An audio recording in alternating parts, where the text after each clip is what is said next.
Mark here and talk about all of his experience with his wide variety of international work and just everything that he's done. So thanks for speaking with us tonight, Mark. Thank you so much, Meredith. You can hear me fine, correctly? Yes. Yes. Okay, good. Hi, everyone. Welcome. I'm Mark Companion. I'll spend maybe 30 seconds or a minute at the most talking about my experience, and we'll get into the good stuff overseas. So I was a Peace Corps volunteer, and then I ended up working in the northern desert of Kenya near Ethiopia and Somalia when Somalia fell apart in the early 90s, Black Hawk Down kind of thing, drought and famine. That was my environmental epiphany. And so I started, got a degree in natural resources planning, and I've worked in South Sudan, both helping run a boarding girls secondary school after, post-war had settled down. And yeah, and now I'm the board president of the You Cane Give initiative, which gets, refurbished canes in the hands of people overseas. And it's an amazing organization. Jimmy and Wendy Boehm founded it. I think well over 2,000 canes have been sent overseas so far to people in, I think, 31 or 32 countries. I haven't checked our website yet lately, but it's having quite an impact. And we're now starting to think about how do we broaden our programming so that we don't just send canes overseas, but how can we help with the use of those canes, whether training of teachers or parents or whatever, to encourage good cane use. One of the interesting projects that we have begun, we sent some canes to the school in Ethiopia, in Addis Ababa, the capital. And this woman isn't based in California, but she's Ethiopian by descent and goes over every year or so to do some work with different groups. And she said that there's like in many parts of the world, there's just well, Jimmy Boehm calls it a cane famine. There's so few canes out there. People either don't have a white cane, they're using sticks or makeshift things to get around. And it's really hard for them, either to find a cane that they can access and use, or if there's one available, they may not be able to afford it. And all over the world, developing countries have this problem everywhere. And so we're trying to broaden our horizons and see how we can help, those folks, and bring on other people and team members who can, help with the load. I mean, we'd love to, anyone who wants to go overseas on a working vacation and carry some canes with us and hand them out, sure, go for it. This school in Ethiopia that we had worked with this partner on, we sent 17 canes initially just to see how things would go. And they were super well received. The students often, while they show up without a cane, for example, some of these students are even just left by their parents, and the parents never return to see the kids, so they just dump their kids off at the school for the blind in Addis Ababa. And so we're trying to find a way to get more canes to them, and then hopefully maybe have a trip to this school to train some folks on, usage, etc. One of the successful projects we had recently, we went to Cape Town, South Africa twice. Once last March, we brought 200 canes with us there, handed them out. It's a K through 12 school of blind students from lower income families. It's called the Athlone School for the Blind. And they have one O&M instructor there. And so she cannot keep up with the training. So in October, we went back, a team of 3 of us O&M instructors. And we planted some seeds with parents. We had a number of workshops with parents to help them understand, cane use and just encourage good cane use. Dominique Lawless, are you on the call by any chance? Or Abdi Mumin? No, okay. Or if so, they joined me on this trip, and the parents were really excited to hear from professionals on cane usage and strategies that they can work with their children on. Our messaging was pretty simple. We didn't get into a lot of the details of instruction just because there was just too much to cover, but we planted the following seeds with them. One, the cane is supposed to be tapping and hitting things. So it's okay for the cane to hit a chair or, something, a lamppost. That's how the children explore and learn about their environment. Another concept that we conveyed relates to how the blind are generally treated around the world. I used the term when we arrived the first time in Cape Town, we were handled. People grabbing our elbow, pulling us here, pushing us there, etc. And that happens here in the States as well. So our second message to parents and even the faculty at the Affluent School was, personal space. Respect the personal space of the blind person or your child. I know I guarantee that all of you women do not like a stranger touching you, correct? But Right. it's sort of common throughout the world and throughout history that it seems okay that we can handle the blind. And so we're trying to help them, the parents and teachers and others, just understand personal space. And they had not realized that was even an issue, that even a blind person might feel uncomfortable when someone unknowingly just grabs their elbow and pulls them or something. A third message that we conveyed was sit up. We used the term sit on your hands. Let the child explore, experiential learning, discovery learning. Even though the child seems lost, they're poking around with their cane, they're tapping things, they might look like they don't know what they're doing. They're actually discovering and learning and building their mental map and their strategies of what works and what doesn't. So we're trying to get the parents and teachers to say, don't just jump in and give the answer. Let the kid figure it out, ask some guiding questions, Socratic method, help the child just explore. And this is the teaching strategy that we use here in the US in all of our schools. It's experiential learning. It's constructivism. It's no longer rote memorization that was done, decades ago. And so the approach for the parents and faculty overseas can be just the same of, give the child the chance, or the person the chance to explore with their cane. Don't be quick to give them an answer or bail them out, because they're actually learning as they're moving around. And the fourth piece of information was just trust the child. Let them tell you what they need. Let them ask for information, ask for assistance. Don't just assume they need assistance. And those simple messages in multiple settings with parents and teachers really resonate. They go, oh wow, I hadn't thought about that approach to blind travel instruction. It's just like what we do in our school. So okay. And so we felt really successful that we had at least begun to transform a little bit how people are interacting with these blind children. And it was just really amazing. And I have a video or an audio. I hope I can get to an audio that describes, well, we handed out a bunch of canes to first and second graders here at Cape Town, South Africa, and we recorded them, tapping away back to their classroom. It was really fun. Just 40 kids, clack clack clack clack, they're tapping and they're bumping into each other with their new canes, going back to their classroom. And I don't know if I can get to that video, but I certainly have that audio. But I have a video of one of the girls thanking us for her cane. Let me get to that.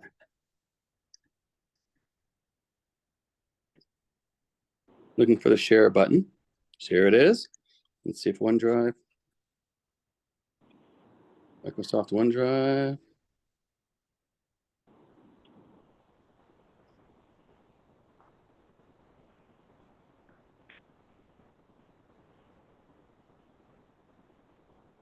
No, it's not allowing me to do this, so I'm going to unshare, I think. Or Eileen, if you could unshare me. It brought me to a different OneDrive.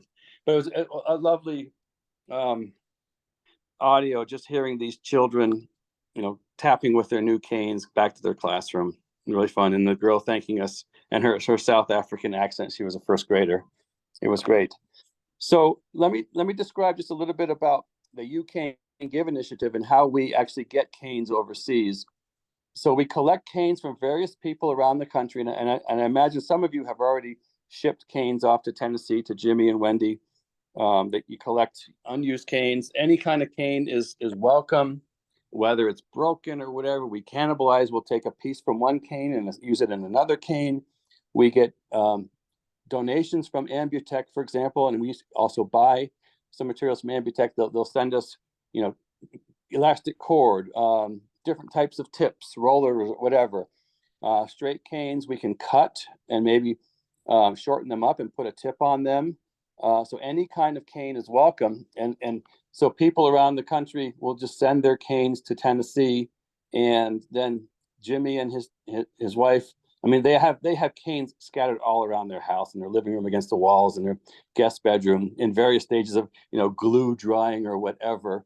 And they also, so they repair canes themselves as they come in, and they also have a lot of community support where they'll have an afternoon event with 15 or 20 people on a production line at the local community center or wherever, putting together canes and getting them ready to be shipped overseas. New tips are put on, new cord, sometimes reflective, sometimes a grip, whatever is needed.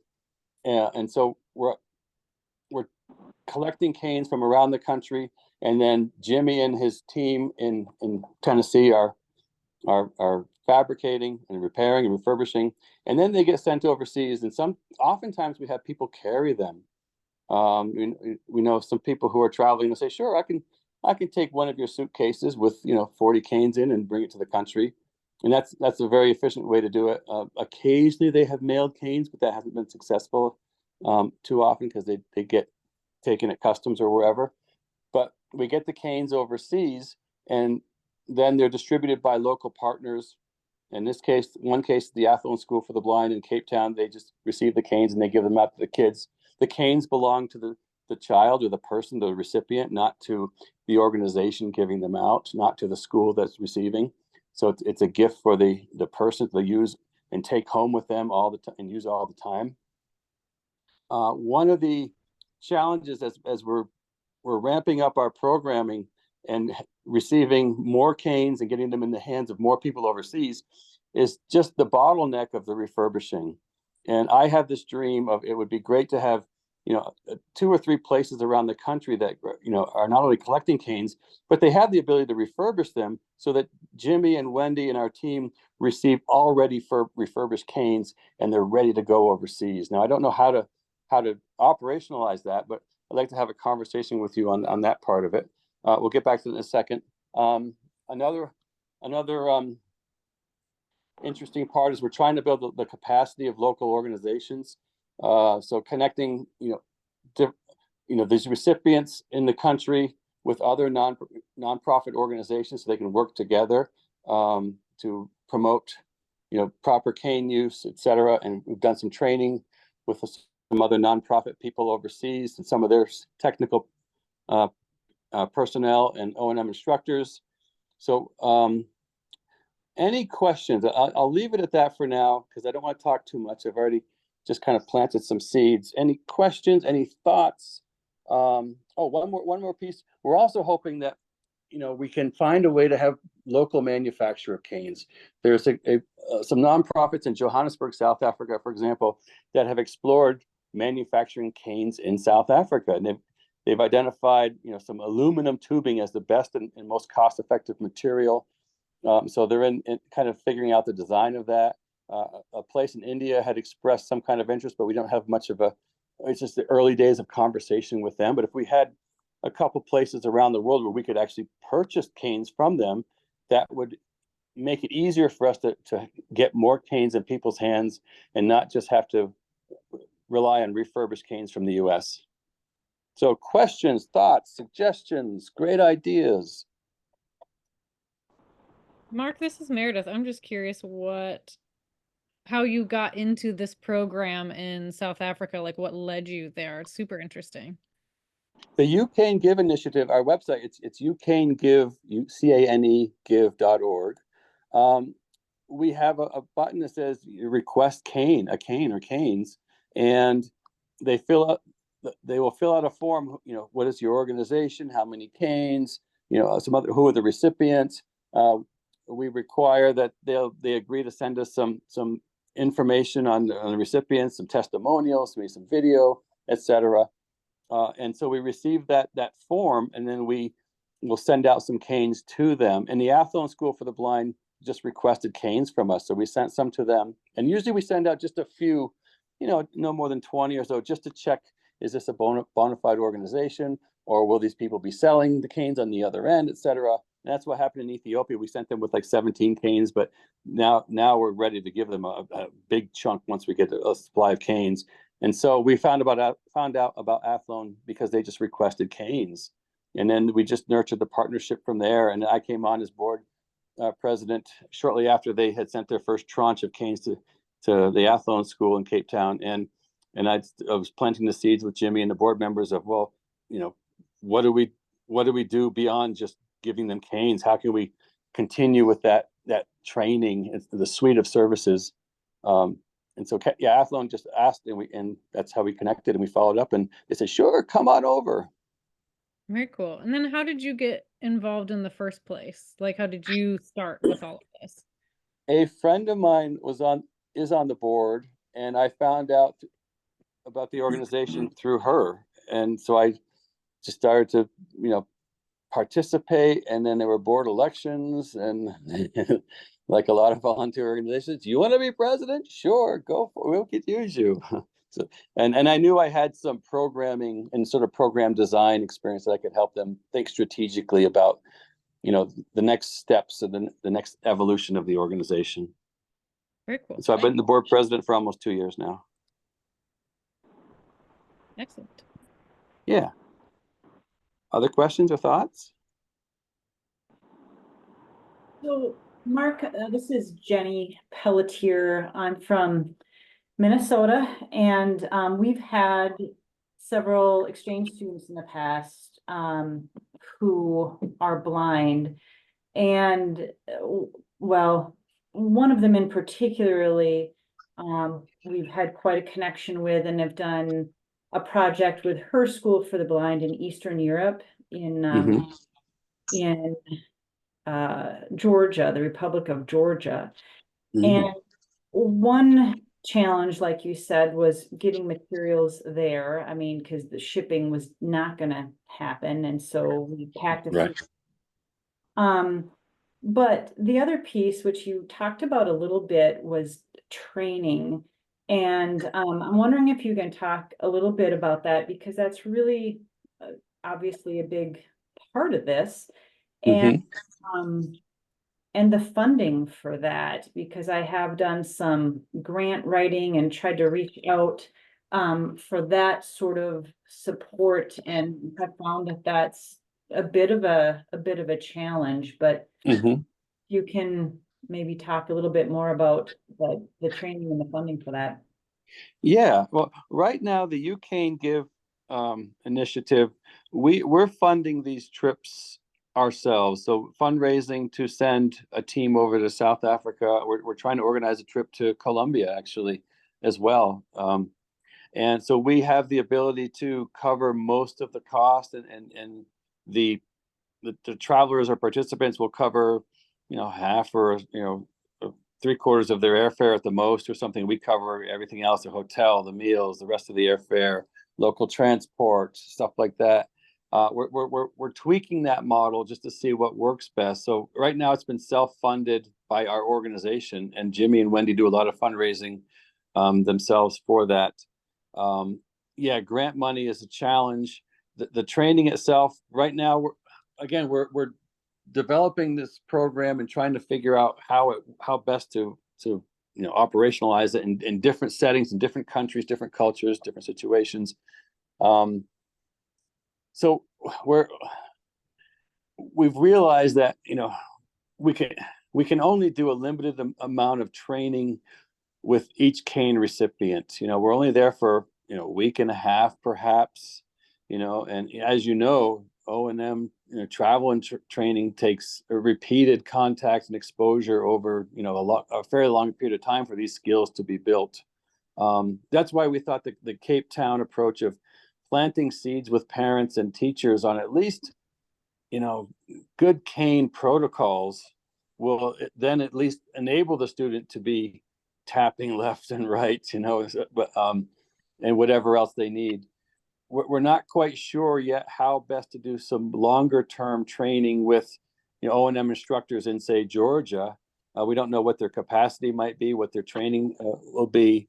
So any suggestions you might have would be great. And I don't know about grant funding. These kinds of things are kind of different. Although I will say I did some work in Eswatini, formerly called Swaziland. A friend of mine was doing some work there on a natural area, and I planted some seeds there with them.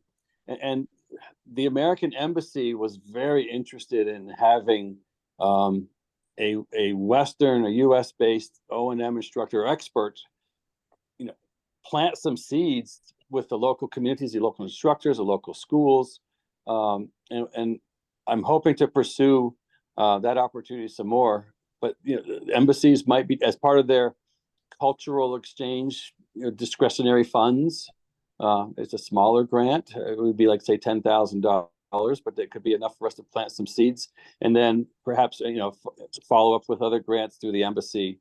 So that's one grant opportunity that I haven't tapped into yet, but I know about and we discussed. I know, Jenny, that doesn't give you a lot of things to sink your teeth into. No, it's nice just to bounce ideas off. And I guess my other experience in being there and in other parts of the world where friends who, well, and students on international trips who are using canes, is that just that understanding of the culture and the terrain and the rules of, or lack of, like civil, or what's the word I'm looking for, like infrastructure, such a huge piece of it too. Yeah. What we're used to and our rules don't apply in a lot of ways. Right. We have, when Jimmy and the team went to Kenya before I was on board, they handed out a bunch of canes and did some instruction, but they also heard, there are people all around the world who get killed crossing the street because they don't have a cane. So the driver doesn't identify them as a blind person. And so we're kind of the approach right now of just get a cane in someone's hand, even if we aren't able to effectively train parents or family members or teachers or other trainers. Just having a cane in someone's hand gives them some beginning of mobility that they may not have had before, and certainly a little bit of safety as well. And that's driving our mission at the moment. That again, any cane is better than no cane, even if you don't know how to use it very well and no one's there to teach you. It's not a bad thing just to get that cane in someone's hand. Hey, this is Ellie Carlson in Colorado. Hey, Ellie. Hi, Mark. I just love this program and I'm so excited to get involved as well. And you shared a lot of information with the team, but in one of our conversations recently, it was a shocking statistic that I hope this group could hear as well. You mentioned in South Africa, when you went to that school, that there was one O&M instructor there and you delivered 200 canes. I think a statistic that you failed to mention was there's 350 kids there with one O&M. Yes, 300 K through 12 students, one O&M instructor. And I hate to say it, but she's not even that good. She doesn't spend much time with the students. But she's okay. She's better than nothing for sure. But yes, I think that's the reality in many of these places. The school in Ethiopia, for example, many students arrived. There are 200 students there in Addis Ababa at this school for the blind. I think it's called Sabata. A bus driver just told me that. But they have it's a government run school. They have very limited resources. And so I got to believe that, that any training that the students receive is minimal. But yet this woman that brought canes over recently was telling us the students, they don't have canes. So they're walking around in groups. They're holding each other's shoulders and they're walking sideways, to use their feet as a cane. And they're kind of supporting each other so they don't fall down.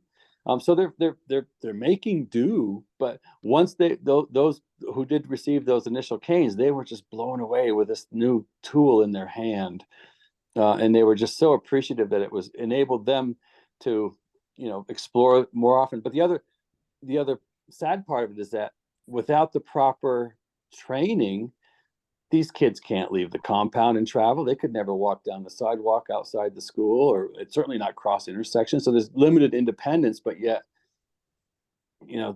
having a cane would identify them as a blind person, and hopefully they're less likely to be, hit by a car or whatever. But that's just the reality. Yeah. There are very few skilled trainers overseas from what we Hello? can tell, especially developing countries. Yeah, go ahead. Good evening, or good morning, or good afternoon. Good afternoon. Yes, this is Abubakar Kamara from Sierra Leone. Hey, Abu. Hi, Hey, Abu. Caroline, how are you? It's Caroline. Yeah, Caroline, how are you? I'm doing well. Glad you could good. call on this call. Yeah, I'm a teacher. I'm of a blind school, and I'm also director of Hope for the Blind, an organization for blind people. Excellent. Sorry for joining late. No, welcome. Yeah, I'm very much appreciative of the discussion so far. And in my country here in Sierra Leone, we have a lot of challenges. For a blind person working with a white cane, people see you to be like a beggar, So as a result, for the past years, a lot of blind people looking white cane to be like inferior, because when you hold a white cane going to the street, people think maybe you're a beggar. So that makes a lot of blind people that have not been used to white cane. But based on the awareness we've been raising, because myself seated here, based on the experience that I've got internationally, I've learned that white cane is very much useful, very much important. Mm-hmm. So now we are really in need of the white cane, but unfortunately, most of us that are using white cane, we don't know how to use it. Yes. So this is a very big challenge. And it is very much expensive. You cannot even get it in any of the places here. They are not for sale. So most of my students, a lot of them, they never saw a white cane, and majority of the blind people in my country, they used to work with those local sticks. Yes. They used to use sometimes like the carpenter prepare a board, But it's very much important if we can, whatever program can able to help my clients here in Sierra Leone, not only having white cane, having it is very much important, but to have somebody who can really come and help us to train us how to use this white cane. And because our roads are very rugged, and the awareness is there, because here we have a lot of motorbikes. Sometimes if you hold a white cane, you stand on the street, it's very difficult for those motorbike rider even to identify you to be as a blind person. Maybe they thought you are bluffing, because looking at the cane, very the way it is, they think maybe you are just you might be just stubborn standing on the street, So we are really in need of white cane, but at the same time, we are finding it very difficult how to use a cane, because for example, during my visit and the former NFB last year and NFB, a friend of mine gave me two. I brought them, then I share one with one of my friend. He's finding it very difficult. I have a little knowledge of using a white cane during when I was in Georgia, because I'm a 2019 Mandela Fellow. The man that was guiding me, he gave me some training, but that one is not really enough. Sometimes I really want to help my student, but myself, I did not have enough experience how to work with a white cane. Then another thing, in my country, we have the government is saying they are given 22% to education from the national budget, but that is not. It is just like a lip a service. we have a policy which says education for all. But we have students in secondary schools, both primaries and secondary and up to university. You cannot get any Braille material books. Sometimes the only Braille like in English language text. Whilst we are doing a student in junior or senior secondary schools are doing 12 subjects, different subjects. So they find it very difficult to have this text into Braille. So what we do, sometimes we use tape recorders, and it is not all blind students can able to afford a digital recorder. So these are another challenge that we are facing. So what my organization is doing now, we are preparing a center. Like I'm working with Caroline. She's really trying to help me how best we can able to have a 3D printer, which is very new. I can still recall when we are communicating with our mother, for us to have a business people, a supplier who can able to purchase the 3D printer from Sierra Leone. I went through all the printing shops in my city. We never had none that even knew what a 3D printer is. Not to talk about in my blind school we have a Braille transcriber, but we do not have also people who can we can able to operate this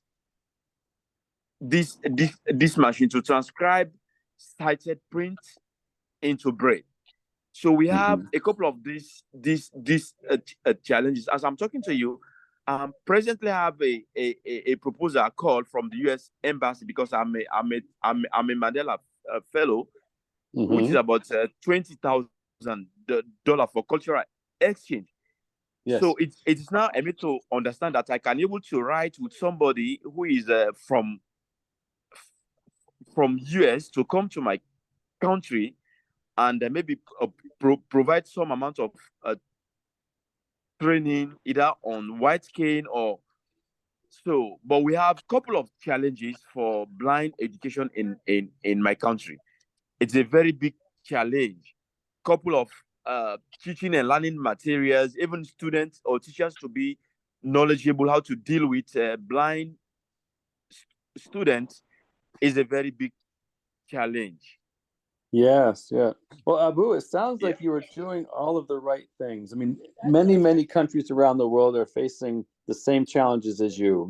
There are cultural challenges, the way the blind are viewed, and lack of resources for proper education, etc. And it sounds like you're doing what needs to be done. Is just starting small and getting some word out. We certainly would love to partner with you to get some canes to you. If you're still working with Carolyn on this proposal, let us know, and we can make sure that cane delivery, and we can even help provide some instruction, send some instructors over if possible, etc. But it's not easy, like you say, and there's no really good solution because you're trying to change a culture, and it's a culture that's ingrained in humanity throughout history. These poor blind people, they have low abilities, low capacities. Why spend resources on them, etc. But yeah, we'd be happy to help you find a way to get some canes over there, and then if we can, help organize some instructors, some trainers, just to help plant some seeds with the key partners, we'd be happy to. Carolyn, any thoughts on that? Yeah, so I'm pretty excited. I met Abu at NFB National Convention, and I was just I saw your org. I thought, oh wow, maybe there are some canes you could send there. And one idea I thought of too is because Abu brought this up, is trying to have ways for people in Sierra Leone to get O&M instruction. So that way, since they already live there, that's gonna be a lot more impactful than someone visiting for a week. Right. I looked at my university. I go to Ohio State, because right now my O&M program is free with a grant, but you have to be a U.S. citizen in order to get that grant funding. And Uh-huh. so like, and that's kind of hard for a lot for international students here. And so I would think that that would be like a cool idea if we had more scholarships for international students to come do an O&M program and then go back to their country and have more long-term support. Absolutely. I totally agree. And until we can organize that, then, we're hoping that we can at least train trainers over there. So send some O&M instructors to train their instructors or people who will become their instructors. And again, because, O&M instruction is a long-term process. It's complicated. It's not easy. We envision that at least getting just the basics of it, so that someone locally, to say in Sierra Leone could at least introduce a cane traveler to the basics of the cane. Certainly, crossing streets, and there's nothing that we could do in any short term. But and ideally, yes, Carolyn, if we can get a way for folks there to come here and have a proper training, and then carry that back to their host country, it'll be fabulous. This is Ellie speaking again. A model that I think is highly successful, I was a part of, and credit to Leader Dogs for the Blind. They have the Accelerated Mobility Program where students who are blind can attend a week of intensive O&M instruction. And that's great, but also taking it one step further and, really gathering up practicum students to attend that same week, and they're getting their instructional teaching hours with supervision from the comms or the ONOMC. So yeah, that win-win-win where we have instructors teaching students, teaching instructors, and maximize the efficiency of trips going out. That's a wonderful model. Absolutely. Thanks, Ellie, for the shout out. This is Meredith. We also do internships too for anybody who is looking for internship placement for comm students. So.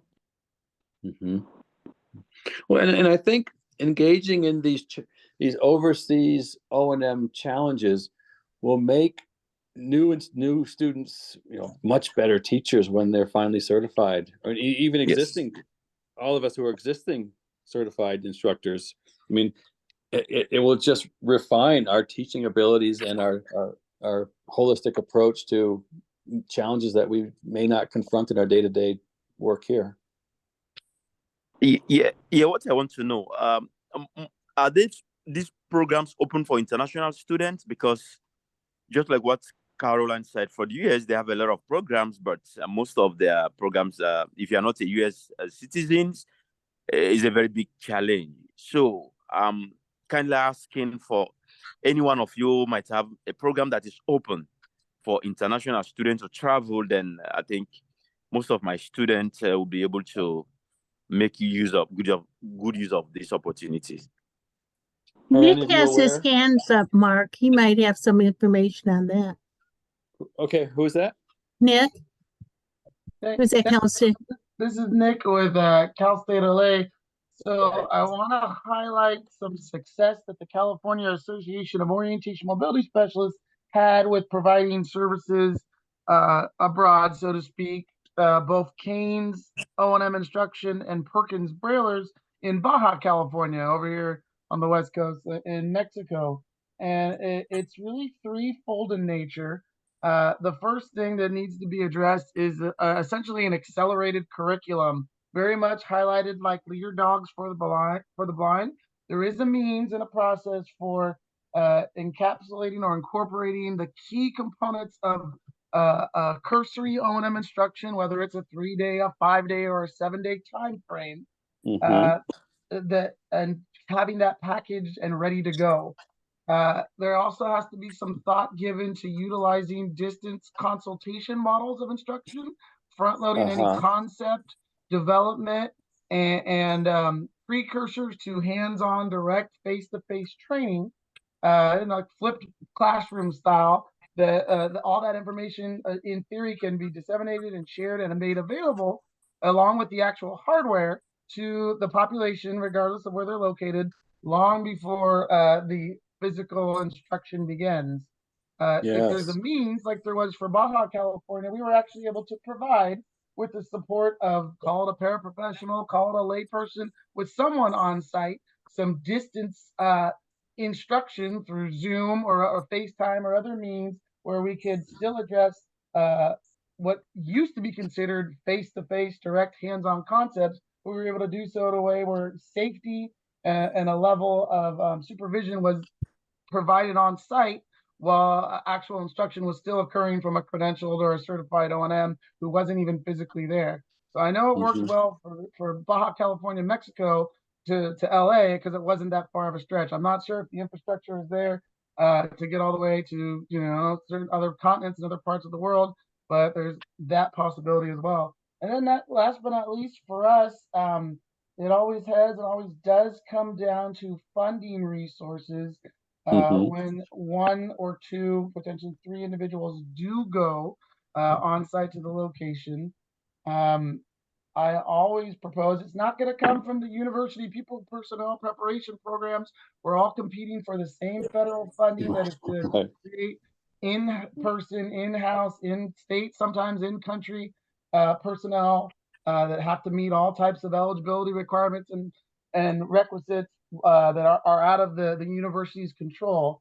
But this is where the agencies, the nonprofits, whether it's AER, CAMS, OMSA, major, the Lighthouse, Braille Institute, major Nash Perkins, take your pick. We represent the United States and abroad. All these national organizations do have the means and resources of coming together and recruiting, so to speak, the folks that they think are the best outfit for the job and ensuring that we send the best and brightest over there for whatever period of time. I'm very familiar with organizations that provide up to $10,000 in funding. The one that comes to mind, although it's not for this purpose, would be Flight for Sight. They've been doing it successfully for a long time, and one of their prerequisites, $10,000. Where do you want to go? Who do you want to meet? What will you teach?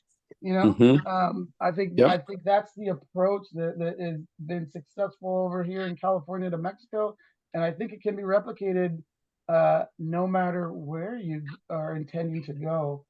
I'd also love to see a patchwork.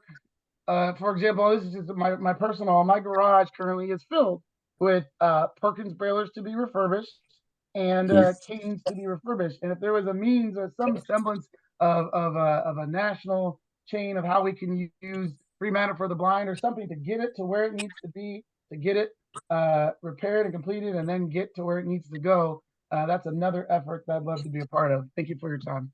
Yeah, Nick, that's wonderful. It sounds like a great model for sure. I like the part of sort of pre-trip priming the pumps, getting information remotely, key information to prepare prior to a team arriving. The other piece is just a coalition of partners, and certainly, American embassies, they want to see American personnel helping out overseas. So if we can have, like you say, qualified people with qualified partners as part of the team, maybe American embassy funding, there's discretionary funding or cultural sources can be part of that puzzle. I'd like to learn more, Nick. So how about if I reach out to you and just learn more about your model? Because it sounds like exactly what needs to happen. It's robust, and it's a longer term contact with partners, and then also a condensed training session, like Ellie was saying, of just let's blitz through a period of time of a week or whatever, however long it is, to accelerate some instruction. I would love that, and I'm standing on the shoulders of giants, of individuals who were doing it long before I was, and just kind of passed on some information. And it just takes moments like this where we all get together and spitball and brainstorm, and we're alone we can do so little, and together we can do so much. So I welcome it. Exactly. And the You Cane Give initiative, we're just a small organization that, but we've found a way to at least get some canes overseas, but it's only a piece of the puzzle. And the other piece, as I mentioned, is that, Jimmy and Wendy's house is full of canes in various stages of refurbishing.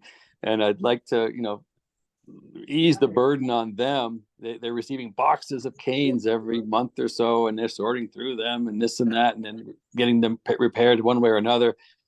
It's not a real sustainable model because I feel they would burn out. But that's a critical piece, is just getting canes available, and then the other like you were saying, Nick, is and Elliot, Carolyn, all the and Abu, all the other programming that goes around that.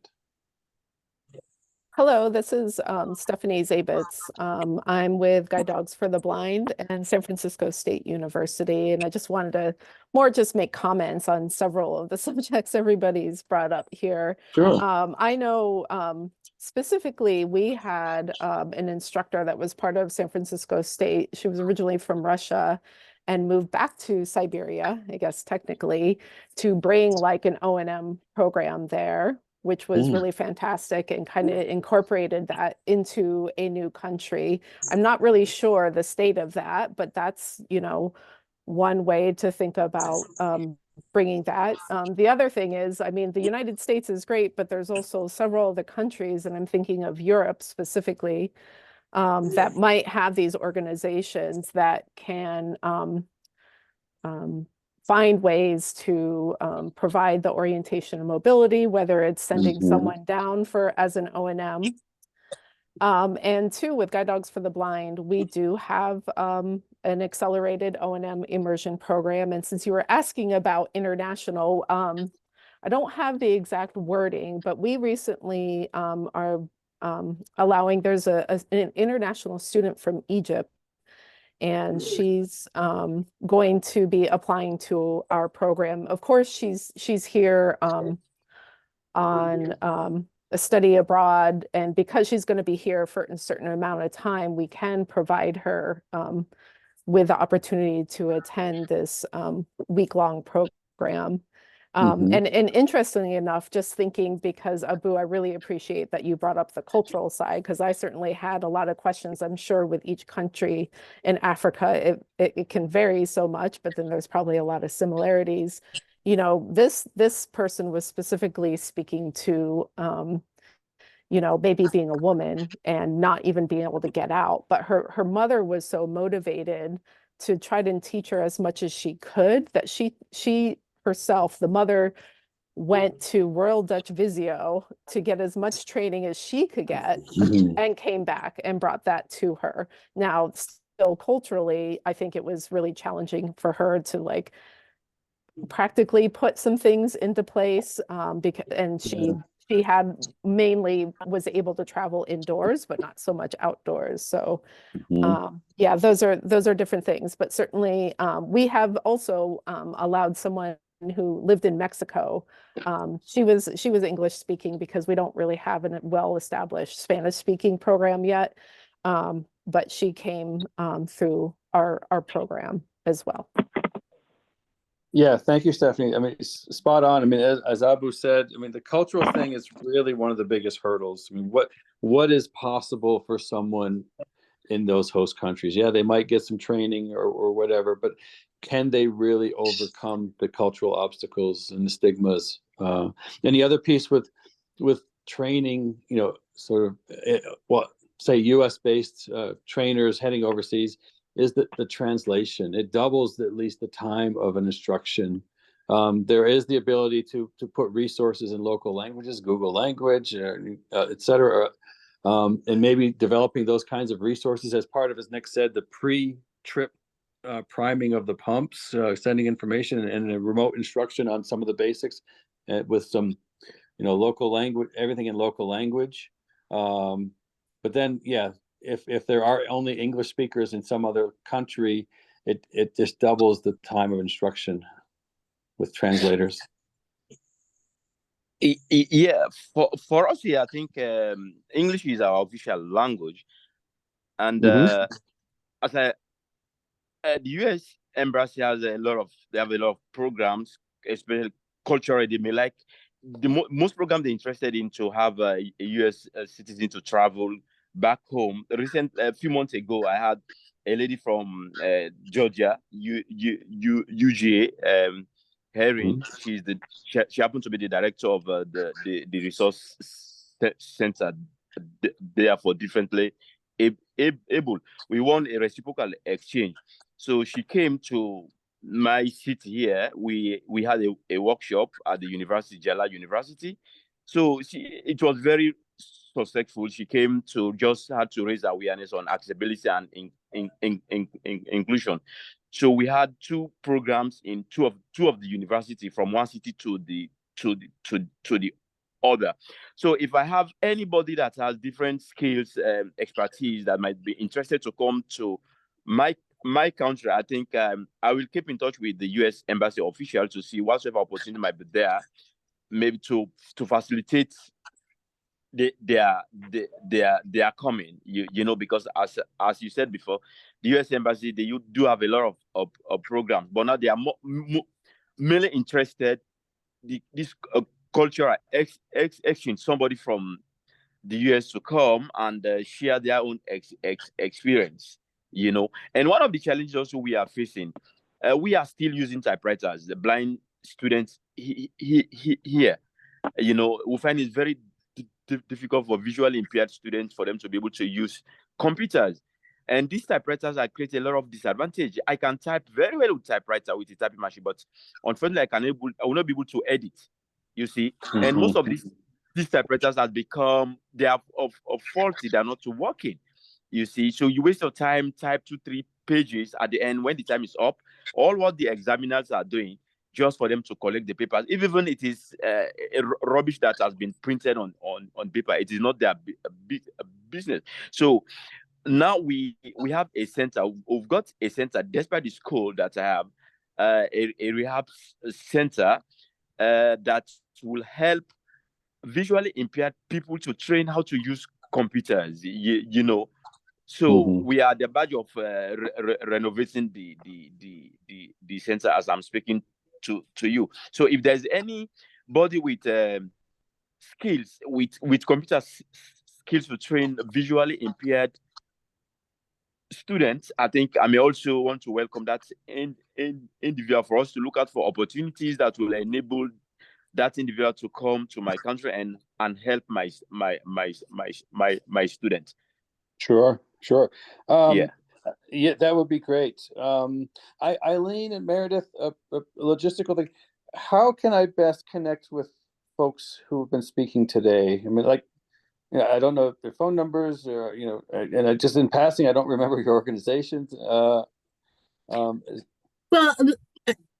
Meredith had to exit the meeting, but I would suggest that those of you who have information, some of these people are members of the association, so we can get your information off of our membership list. But those of you who are not members of the association, if you would put your email in the chat, and then we can copy that chat, Mark, and I can send it to you.